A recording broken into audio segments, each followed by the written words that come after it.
Enregistrement. Voilà.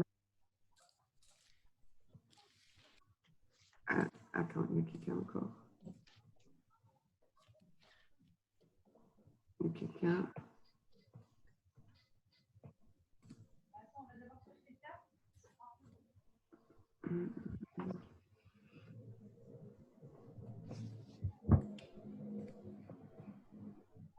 Ok. Ok, bah, je vais commencer. Donc, bienvenue à tout le monde. Moi, je m'appelle Antoinette Van Dalen. Je suis la fondatrice de Fireside, qui est une plateforme pour l'équilibre homme-femme au travail et surtout dans la tech. Et je suis très, très contente de vous accueillir aujourd'hui pour le webinaire Tech for Good avec deux entrepreneurs de talent du collectif Elle Compte. Donc, il y a tout d'abord présidente et cofondatrice de PhD Talent. PhD Talent permettent aux entreprises de collaborer avec les meilleurs chercheurs pour faire avancer leurs projets via le conseil, freelance, sourcing de brevets et de talents. Et il y a aussi Delphine Cochet, qui est CEO et cofondatrice de Ma Bonne Fée, qui est un site qui permet aux entreprises d'accompagner leurs collaborateurs sur tous les sujets liés à la parentalité. Et il y a une app aussi qui propose des solutions de garde aux particuliers. Alors, ce webinaire est proposé en partenariat avec le mouvement Elle Compte, Montre leur cash par email, de Own Your Cash que vous connaissez, et qui met en lumière 25 entrepreneurs à impact social et environnemental positif. Donc, alors, le but de ce webinaire, c'est vraiment de faire connaissance avec deux entrepreneurs exceptionnels, de connaître leurs projets à impact et leur parcours. Donc là, on a 1 heure devant nous. La séance est enregistrée. Et voilà, pour les personnes qui sont là, je vous invite vraiment de poser vos questions lors de la séance. Et je voudrais commencer avec, si tu veux, Dounia, par toi.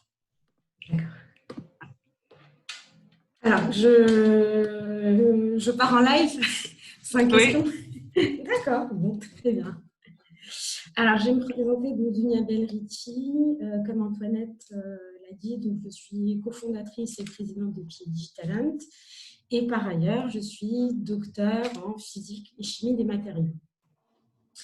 Je vais commencer déjà par dire le pourquoi du comment de PhD Talent et ensuite vous dire comment, à travers mon parcours de vie et éducatif, je suis arrivée à monter cette entreprise-là avec les cofondateurs de PhD Talent. Et avant de commencer, je voudrais remercier encore une fois Imen qui a lancé, donc Imen qui est fondatrice de Own Your Cash et qui a donc lancé le mouvement Elle Compte depuis, il me semble, quelques semaines maintenant. Voilà.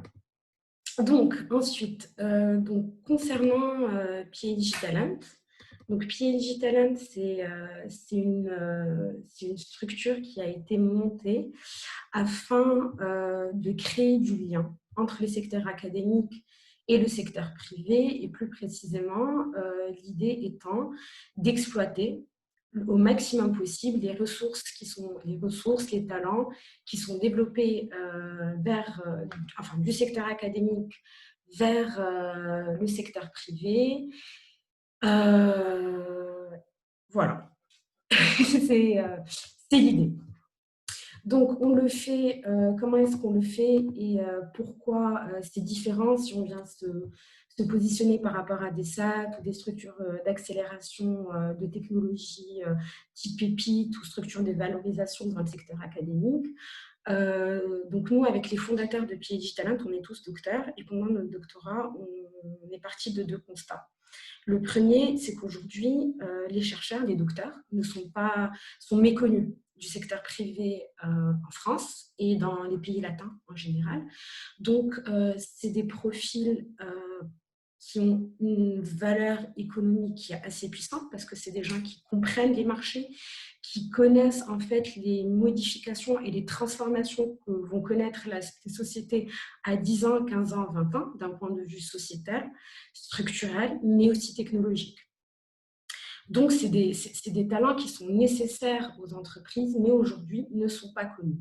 Et par ailleurs, au moment où on se parle, il y a des centaines de chercheurs qui sont en train de découvrir des solutions qui sont très impactantes pour notre société, parce que c'est des solutions dont on a besoin aujourd'hui dans notre société, mais on ne les connaît pas. Et on ne les connaît pas pourquoi? Parce qu'aujourd'hui, la recherche académique est très compliquée à comprendre, c'est très dense, et même si une entreprise a la volonté aujourd'hui de travailler avec le secteur académique, elle va se retrouver face à deux freins. Le premier, c'est l'accessibilité à la connaissance et à la compréhension, parce que les chercheurs vont beaucoup publier d'un point de vue scientifique. On va être très pointu, très granulaire, et le scientifique aujourd'hui, comme le système est fait, il ne va pas parler d'un point de vue opérationnel ou global, il va vraiment parler d'un point de vue ultra technique et ultra spécifique. C'est-à-dire que sur chaque publication, si ses recherches, c'est 100%, il va parler du 0,001% sur une publication.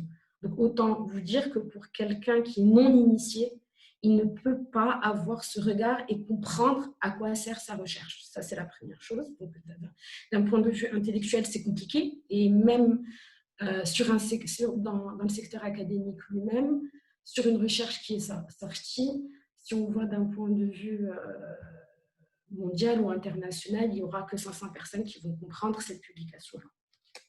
Voilà, ça c'est... Et par ailleurs, aujourd'hui, quand on va aller essayer de comprendre ce qui se passe dans le secteur académique, on pourra s'adresser ou à des universités ou à des laboratoires, sauf qu'aujourd'hui, les universités ou les laboratoires vont avoir des thématiques annoncées sur leur site qui datent de 20 ans, 30 ans, et ne donnent pas une vision claire et nette de ce qu'il faut. Donc, nous, on a créé PhD Talent dans ce sens, c'est comment est-ce qu'on peut fluidifier et faciliter l'accès à ces recherches-là pour pouvoir accompagner de la façon la plus simple possible les acteurs industriels, institutionnels, même des organisations non-profit, pour qu'ils aient accès à ces connaissances-là. Et donc, en fait, l'ensemble de nos travaux sont portés par notre plateforme web qui aujourd'hui compte 10 000 chercheurs et plus de 600 entreprises utilisatrices aujourd'hui. Voilà. D'accord. Et Donia, tu l'as créé quand? J'ai oublié. Il y a 3 ans. 3 ans, d'accord. Okay. Il y a 3 ans. On l'a créé il y a 3 ans et aujourd'hui, on a un partenariat avec plus de 70% de la recherche française en termes de laboratoire, j'entends. Et ensuite, en termes de couverture des besoins, côté entreprise et même institution non-profit. Donc, on couvre plusieurs sujets tels que la transformation digitale.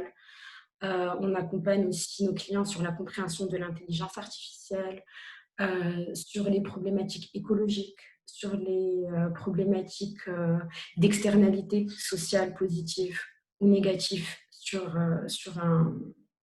une technologie donnée.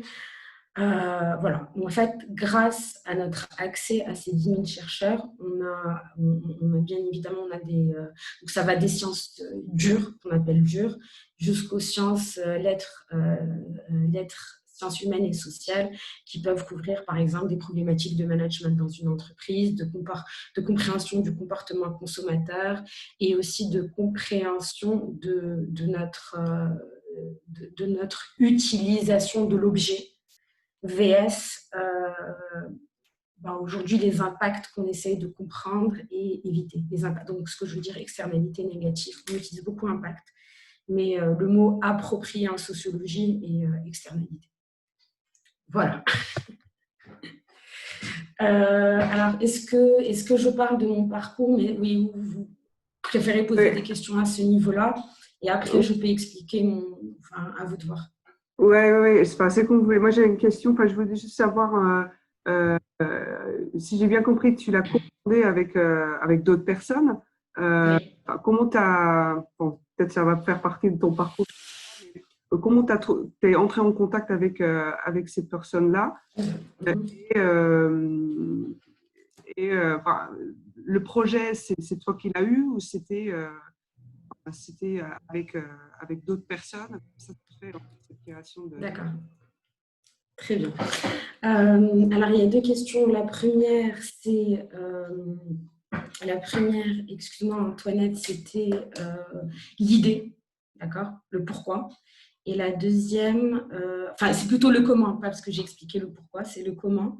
Et ensuite, c'est pourquoi avec cette équipe-là. Pourquoi avoir choisi ces cofondateurs-là? D'accord, Il y a très beaucoup bien. de questions. Alors, Ouais. donc, ok, d'accord. Donc là, je vais expliquer mon parcours. Donc moi, disons que donc le dernier diplôme que j'ai obtenu avant de décider de me lancer dans une thèse était un diplôme d'ingénieur en génie des procédés. Donc génie des procédés, pour ceux qui ne savent pas ce que c'est comment je peux concevoir de A à Z une usine.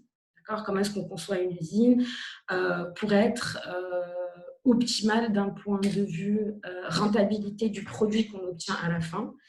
Et par ailleurs, surtout le cycle de vie du produit. C'est comment est-ce que je peux aller à chaque fois optimiser toutes les énergies ou tous les matériaux secondaires qui vont sortir de l'usine. Et comment je vais suivre en fait ce produit pendant tout son cycle de vie. C'est-à-dire, demain, on va dire, je suis par exemple, sur le cycle de vie, je suis un stade de foot. D'un point de vue écologique, est-ce que je vends des gobelets en carton? Est-ce que je vends des gobelets en plastique non réutilisable ou réutilisable?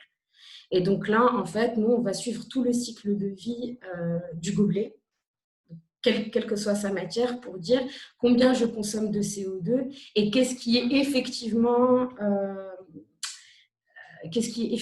opérationnel d'un point de vue réduction des rejets de CO2. C'est ça les génies des procédés. Voilà, c'est toute l'usine et tout le cycle de vie. Donc après ça, je me suis intéressée plus précisément donc au génie des procédés, dans tout ce qui est de la microfabrication. On en entend énormément parler aujourd'hui à travers notamment les capteurs. D'ailleurs, il y a une entreprise à San Francisco qui avait fait un gros coup de pub, levé des milliards dessus, et c'était complètement foireux ce qu'elle avait dit, mais comme personne n'y connaissait rien, tout le monde a investi. Par exemple, demain, si vous allez faire une prise de sang, on va vous prendre plusieurs échantillons. C'est désagréable, etc. Donc, en fait, aujourd'hui, c'est comment est-ce que je peux faire une micro-usine d'analyse, mais en partant que d'une goutte de sang. D'accord? Voilà, c'est comment est-ce que ma machine, qui peut me prendre une salle, peut tenir sur le bout de mon doigt. Et en fait, c'est d'une physique inversée. Donc, je me suis spécialisée dans ça. Ensuite, j'ai vu que c'était très, très intéressant. Il y avait beaucoup d'entreprises qui embauchaient dessus. Après, je suis restée sur ma faim. À la fin de mon diplôme d'ingénieur, je me suis dit, OK, fine, je peux aller travailler, avoir un super salaire, mais and so what? So what? Quoi, je vais finir par commercialiser. Je n'avais pas envie. Je me suis dit, bon, écoute, là, j'ai envie de pousser beaucoup plus loin. Je vais aller faire une thèse. Bon, autant vous dire, une famille d'ingénieurs, quand on leur explique qu'on va aller faire une thèse, on nous dit, OK, d'accord, en fait, tu as juste envie de rester en cours et pas envie de bosser. Donc ça, c'était le premier palier. C'est comment j'allais, en fait, j'espère que je ne prends pas trop de temps, hein, comment est-ce que j'allais, en fait, convaincre mon entourage qu'aller faire une thèse avait une valeur rajoutée, en fait, qui est supérieure. C'est pas, je vais passer plus de temps sur les bancs de l'université, qui n'est pas du tout le cas, parce que de toute façon, on n'est pas sur les bancs de l'université. Et qu'est-ce que ça allait m'apporter sur mon projet professionnel de supérieur par rapport à mon bac+5 qui était déjà très bien. Donc ça, c'était ma première réflexion. Et ma réflexion, en fait, m'a amenée à... je pense que les choses ne sont pas abouties. Je pense qu'il y a encore des choses à faire et je pense que j'ai les capacités à apporter ma brique. Et peut-être qu'en faisant les choses, je comprendrai mieux et que je serai encore un ingénieur plus, on va dire. Et en fait, pourquoi je vous raconte ça? C'est pour aboutir à PhD Talent. En fait, quand j'ai commencé ma thèse, j'arrive en fait dans les laboratoires, sachant que j'étais au CEA, un commissariat à l'énergie atomique, voilà, à Saclay, le dossier, le concours est très compliqué. À la limite, on a raté une sieste à la maternelle, on n'est pas bon. Je vous donne un peu le concept du CEA. Donc, ok, je commence ma thèse, on me dit oui, super, tu es sur projet européen, je travaille sur un sujet donc, qui était les capteurs, sur encore un sujet qui était très d'actualité et qui l'est encore d'une certaine manière, qui était la sécurité territoriale de l'Europe, par rapport à la contamination de l'eau potable, que ce soit pour des questions accidentelles ou terroristes, c'est un sujet très sérieux. Et c'était en fait comment est-ce qu'on peut créer un matériau innovant, auto-nettoyeur, enfin voilà. Et arriver et ensuite partir de ce matériau, faire toute la partie électronique et faire toute la partie data science, data learning, etc. sur 3 ans. Donc super, je fais des conférences, génial, je dépose des brevets, je peux même monter ma startup G-Tech, magnifique. Et là, gros bug, en fait, pendant ces 3 ans, je me rends compte que les chercheurs sont tous dépressifs parce que personne ne les comprend. Et par ailleurs, en fait, non, nos recherches ne sont pas du tout transférées. Et à part notre ego, en fait, ça ne sert à personne. Et c'est là où je me suis dit, bon, ouais, en fait, c'est complètement foireux cette histoire. on fait des études très longues, on passe des concours très compliqués, on vit dans un stress impossible parce que, en fait, on travaille à l'échelle internationale, on nous finance, et c'est des millions qu'on nous finance pour cette recherche-là, et en fait, il suffit de rien pour que le laboratoire en face dépose le brevet avant. Donc, c'est ultra compétitif. Et en fait, ça ne sert à personne. Ce qui est complètement fou. Ouais. Et la valeur économique derrière tous ces brevets qui sont déposés, en fait, elle est juste incroyable pour l'État. Ouais. D'un point de vue compétitif, d'un point de vue création d'emplois, enfin, même d'un point de vue éducatif, pour comprendre notre écosystème et notre société, il est important de comprendre qu'est-ce qui arrive. Et donc, petit à petit, donc ça a fait son petit cheminement. Et comment j'ai rencontré les cofondateurs de PhD Talent, en fait, c'est juste des personnes, on s'était rejoints sur ces idées-là et on se rencontrait à des soirées, etc. Et on avait la même discussion.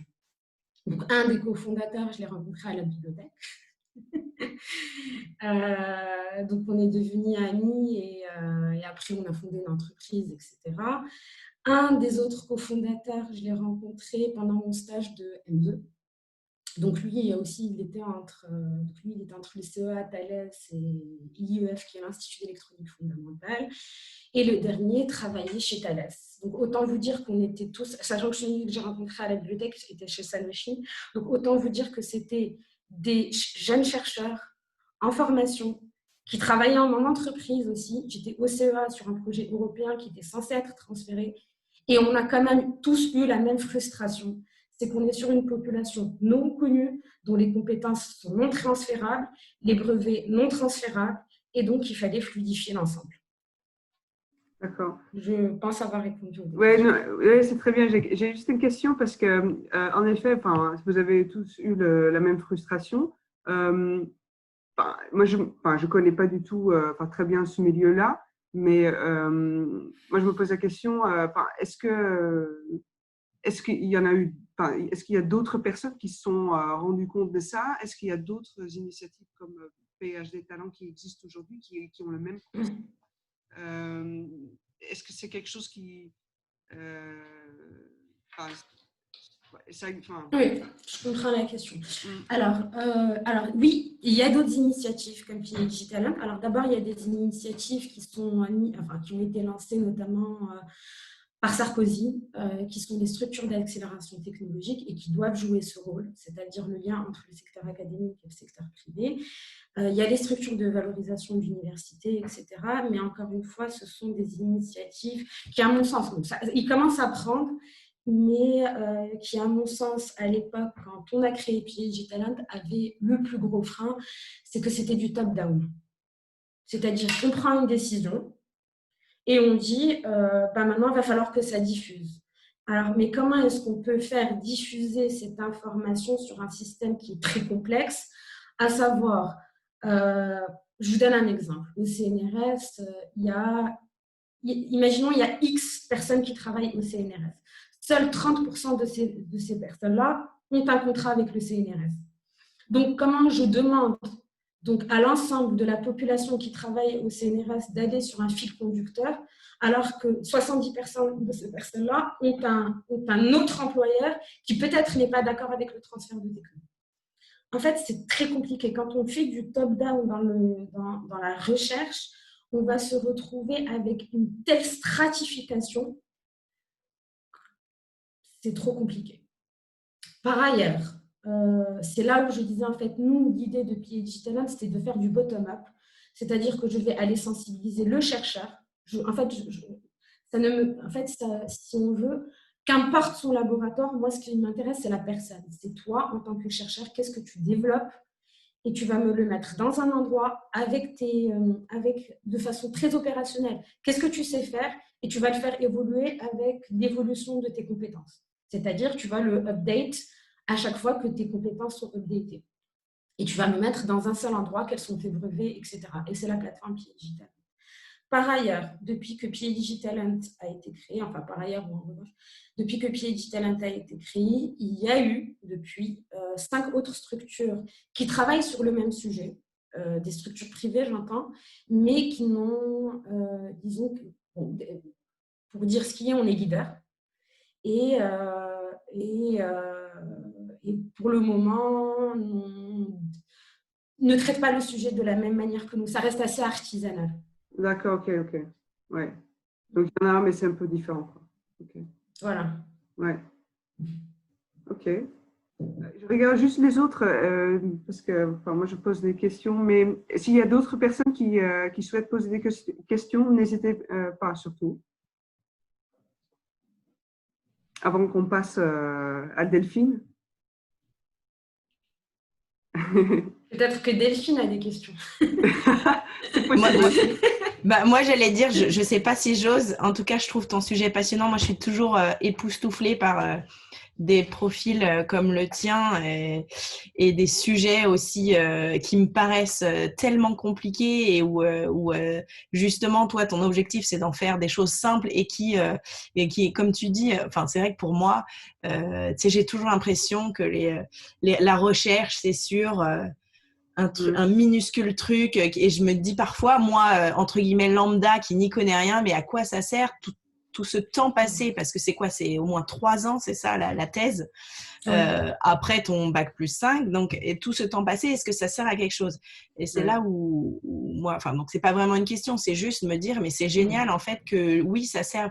Et je crois que j'avais vu passer aussi des initiatives sur lesquelles tu encourageais même les startups à aller chercher des talents PhD et à échanger. Je crois qu'il y a, je sais plus comment ça s'appelle, mais j'avais vu des initiatives passer quand même du public autour de la French Tech, justement pour favoriser, parce qu'il y a beaucoup de choses même côté start-up qui sont menées en termes de recherche aussi, et de l'autre côté il y a des ressources, et donc de quelle manière ça peut être Alors, en fait, sur ce que tu disais là, on a toujours l'impression que c'est complexe.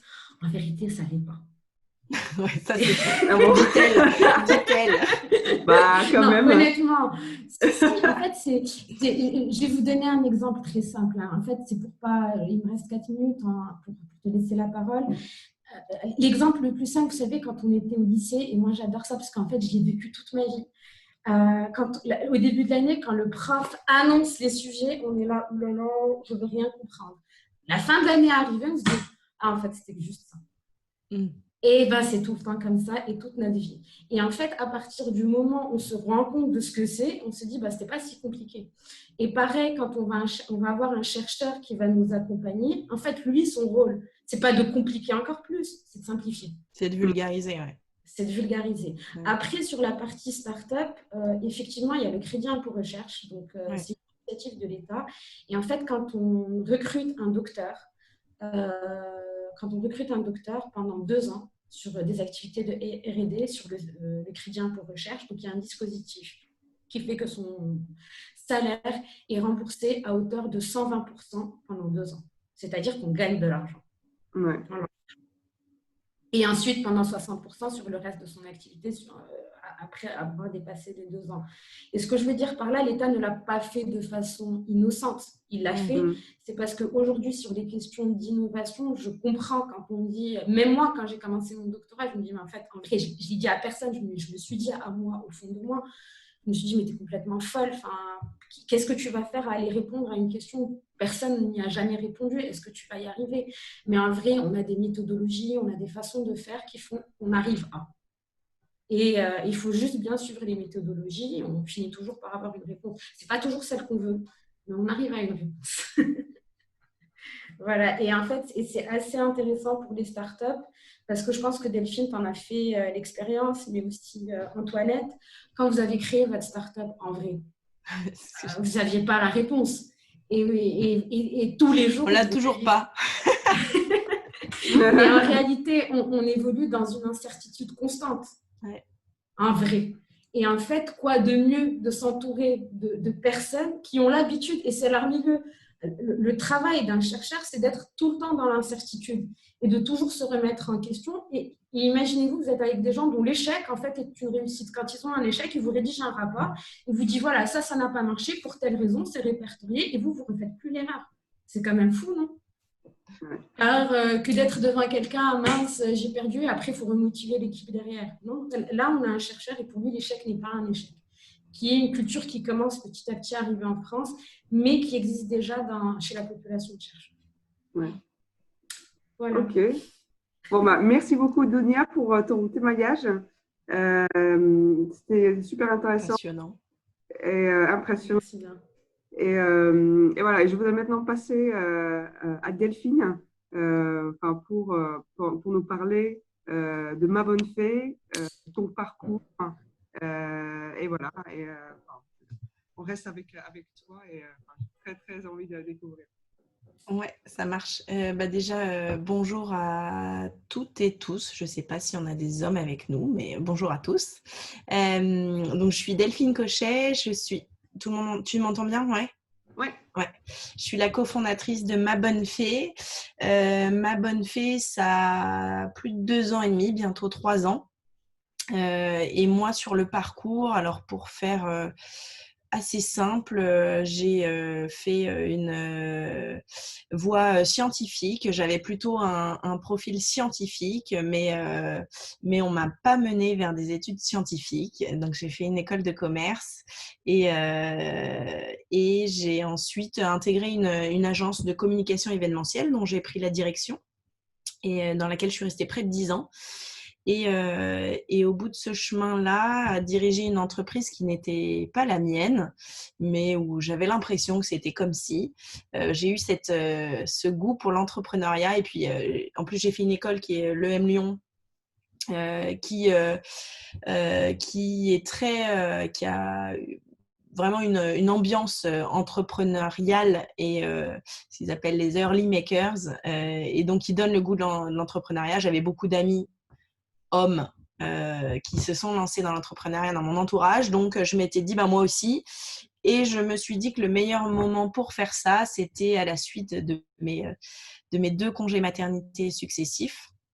Donc, en 2016 et 2017, j'ai eu 2 beaux enfants et dans la foulée, Ma Bonne Fée date de fin 2017, début 2018.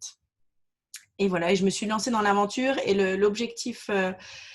En fait, vraiment, notre mission avec Ma Bonne Fée et notre envie avec mon associé Lucas, c'était de prouver qu'on peut réconcilier ou concilier, mais parfois réconcilier vie pro, vie perso. Enfin voilà, que c'est pas la parentalité n'était pas un frein à l'épanouissement professionnel, social et qu'on pouvait avoir le choix. Et voilà. Et sur le chemin, je me suis rendu compte alors que j'avais plutôt une naïveté toute naissante, que en fait, sur le papier, on a le choix, mais dans la réalité, parfois pas tant que ça, et notamment sur tous les sujets d'égalité femmes-hommes qui sont devenus du coup hyper importants pour moi et qui font partie de la bataille de ma bonne fée.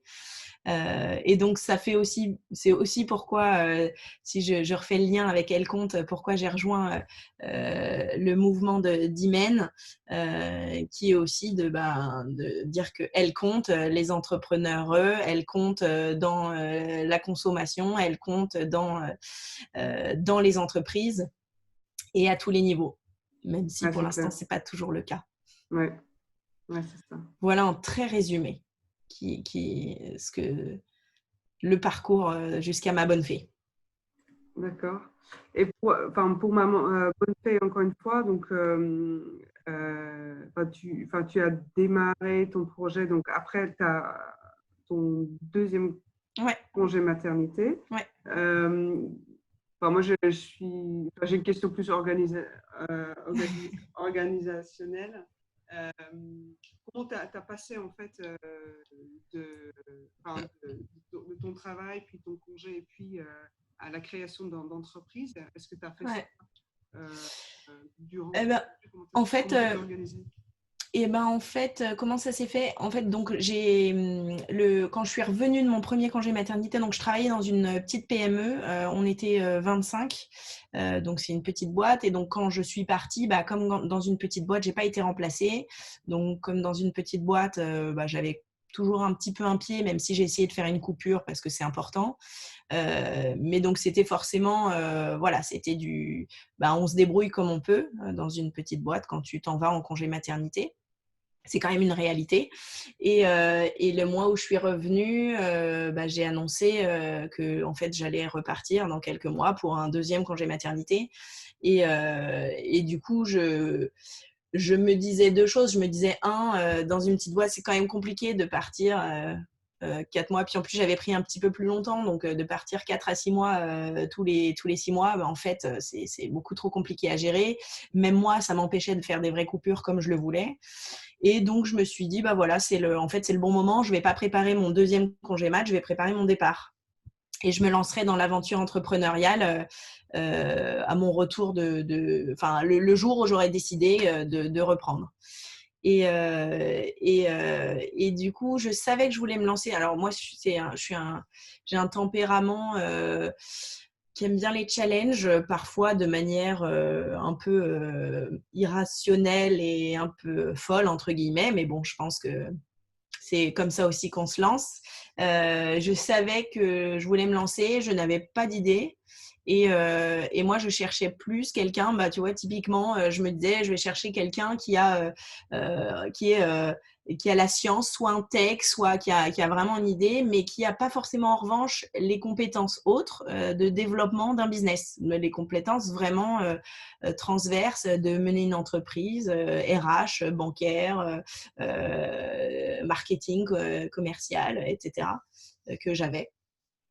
Et c'est dans ce contexte-là que, pour la petite anecdote, et j'aime bien la raconter parce que je trouve ça, c'est la vie est parfois étrange. En fait, le premier jour où j'ai mis ma fille donc chez la nounou avec son frère, je me suis dit je commence par quoi? Qu'est-ce que je fais? Donc j'ai juste ouvert mon ordi et j'ai tapé sur Google projet startup cherche associé. Et en fait, j'ai atterri sur un site qui s'appelle Businessful, qui répertorie des projets de start-up. Et là, j'ai tout de suite vu ma bonne fée. Juste une petite parenthèse, parce que j'ai l'impression que ça va se couper dans moins d'une minute. Je ne sais pas si c'est moi. Oui. J'ai le même message. Oui, je ne sais pas si tout va couper. Si tu as un nouveau lien ou si on… Ouais, en fait, j'ai eu un message tout à l'heure et qui m'a proposé de mettre à jour. Donc, j'ai cliqué dessus. Donc je ne sais pas, en fait. Bon, si jamais ça coupe, est-ce que tu nous renvoies un lien peut-être pour qu'on aille dessus? J'espère que non. C'est probable parce que je crois qu'on est limité peut-être à 45 minutes. Je ne sais pas. Ouais, ils m'ont dit, genre, vous avez besoin de 40 minutes de plus. Je dis, ok. Mais… on verra. Bon, on verra si ça coupe. Que ça coupe pas. Ok, ça marche. Et voilà, et j'ai trouvé Ma Bonne Fée en fait que Lucas venait de lancer un petit peu en mode test parce que lui, bref, dans son contexte, il était consultant et il avait eu besoin d'aide et bref, il avait lancé Ma Bonne Fée, le Ma Bonne Fée d'origine. Enfin, je vais pas rentrer dans les détails de ce qu'on faisait à l'origine parce que maintenant, aujourd'hui, on s'adresse aux entreprises. Mais donc, j'ai vu ce projet et je me suis dit, ah, génial. Et l'après-midi, on s'est contacté via LinkedIn. LinkedIn qui est une formidable source de connexion et de réseau quand on n'a pas forcément beaucoup au départ. Et puis le lendemain, on avait pris un café et la semaine d'après, j'étais à fond dans le projet.